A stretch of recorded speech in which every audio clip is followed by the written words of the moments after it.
ताडोबा अंधारी व्याघ्र प्रकल्पातील पळसगाव जंगलालगत लोकवस्तीच्या परिसरात एका वाघाला बेशुद्ध करून जेरबंद केलं जात असताना त्याचा मृत्यू झालाय। मागील महिन्यात या वाघाच्या हल्ल्यात एका नागरिकाचा मृत्यू झाला होता। 28 जून रोजी चोरगाव परिसरात या वाघानं हल्ला करून एका शेतकऱ्याला ठार केलं होतं। प्रकल्पाच्या जलद प्रतिसाद दलानं 4 जुलै रोजी त्याला बेशुद्ध करून यशस्वीरित्या पकडलं होतं।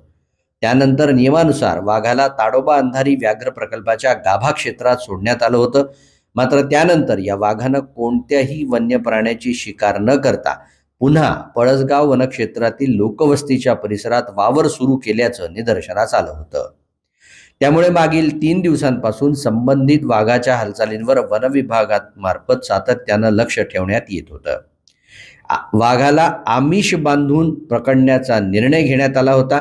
त्यानुसार वाघाला बेशुद्ध करण्याची कारवाई सुरू असताना त्याचा संशयास्पद मृत्यू झाला।